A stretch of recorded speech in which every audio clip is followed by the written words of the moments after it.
The air was so cold it hurt to breathe. The kind of cold that didn't just nip at your skin, but burrowed deep into your bones and sat there like a second skeleton. Each gust of wind carried knives of frost, slicing through the thickest coats and gloves. You didn't just feel winter, you survived it moment by moment. The lake, once a bustling hub for ice fishermen and snowmobilers, was now a shimmering death trap. Its surface, a deceptive patchwork of thin ice and open water, looked solid in places, but groaned and flexed beneath even the lightest weight. Locals had stopped venturing out days ago, spooked by a recent string of rescues and close calls. But no one could have predicted what would unfold on that bitter afternoon. It started with a sound, not a scream, not a shout, but a crack, sharp, echoing, unmistakable. Then came the gasps, dozens of them, as onlookers pointed toward the middle of the lake.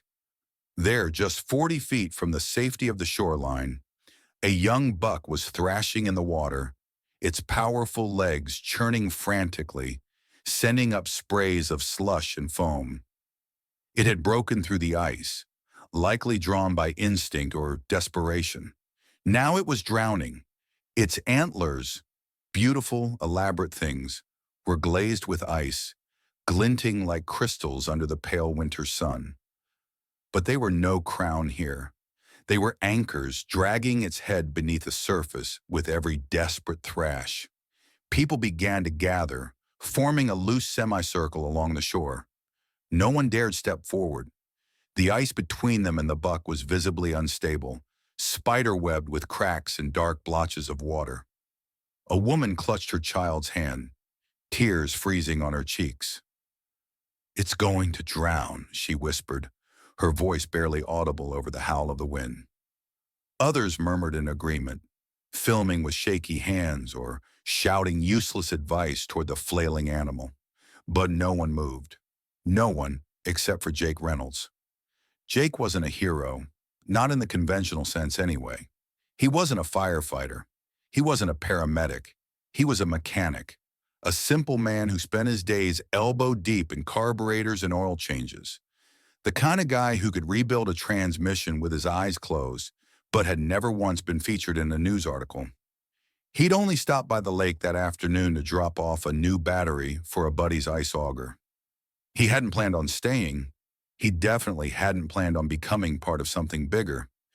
But as he locked eyes with the drowning buck, eyes wide, wild, and impossibly human in their terror, something inside him snapped.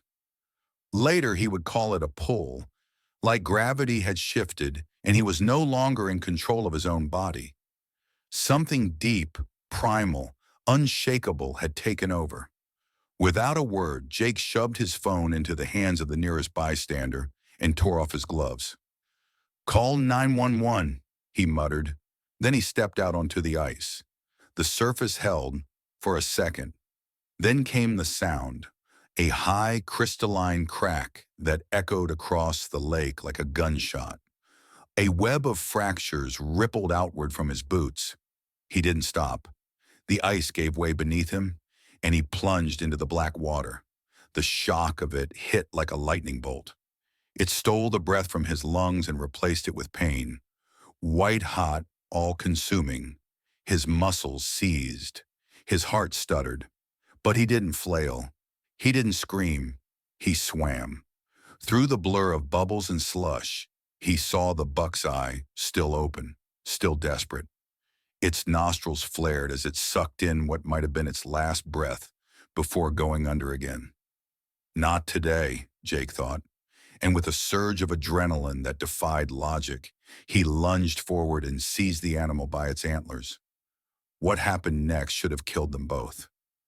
The buck, a creature of pure muscle, easily outweighed him. Every instinct said it would panic, flail, and pull him down. But it didn't.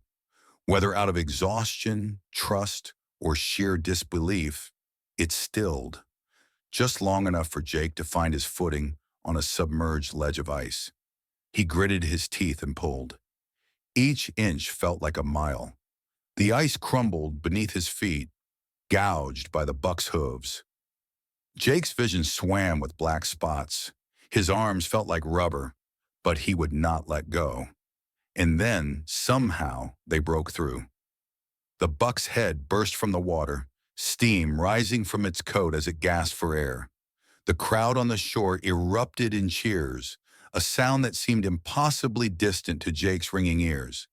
But the celebration was short-lived. Jake wasn't moving. His grip had gone slack, his arms floating uselessly in the water. His face was pale, lips turning blue. The cold had stolen his strength, and hypothermia had set in with brutal speed. Then, against all odds, the deer turned. Instead of fleeing, it twisted in Jake's arms and bit down on the collar of his coat. With impossible strength, it began to drag him, inch by inch, hoof by hoof, back toward the shore. The crowd went silent. It was like something out of a dream or a fable. A woman dropped to her knees and sobbed. A man clutched his chest, whispering a prayer. Children stared, mouths open, too young to understand the miracle unfolding in front of them. By the time the first responders arrived, Jake's core temperature had plummeted to a life-threatening 89 degrees. His pulse was weak. His skin was ice. But he was alive. The buck stood nearby, shivering, her breath fogging in the frigid air. And then, just as help arrived, she turned back toward the lake and stared. That's when Jake, semi-conscious on the gurney, began murmuring, "She's still there. She's still there."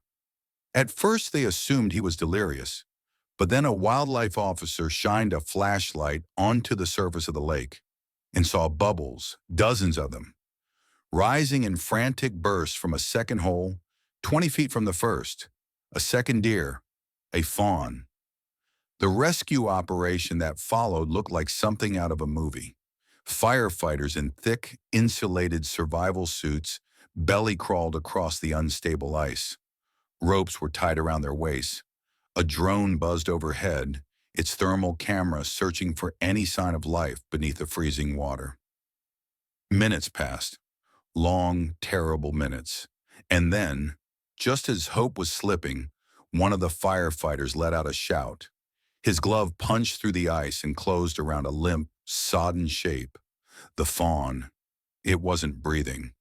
The mother buck, now identified by wildlife experts as a rare melanistic whitetail, her coat as black as oil, let out a sound none of them would ever forget. A high, keen wail. Not quite human, but close enough to freeze the soul. And then, miracle number 3. As the paramedic began chest compressions, the fawn twitched, coughed, drew in a weak, rasping breath. Cheers broke out. People wept. Someone dropped to their knees in the snow. And the buck, the mother, walked over and gently licked the paramedic's face. A gesture so strangely tender, so shockingly deliberate, it left the entire crowd in stunned silence. Jake was rushed to the hospital with severe frostbite and early-stage hypothermia.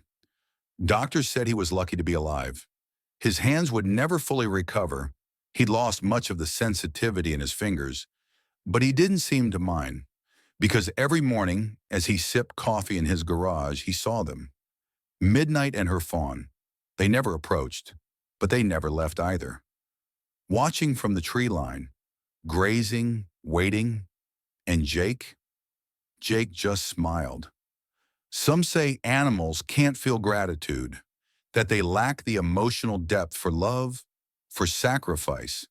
But try telling that to the paramedic who still keeps a photo of midnight taped inside his locker. Or the firefighter who named his daughter Hope after that fawn. Or the people who come back to that lake every winter, not to fish but to remember. Because sometimes the wildest miracles aren't miracles at all. They're just love, wearing antlers. What about you? Would you have stepped onto that ice? Do animals feel love, loyalty, grief, or even something more? Drop your thoughts in the comments. Let's talk. And if this story stirred something in you, hit subscribe. Because real-life fairy tales, they're everywhere. You just have to believe.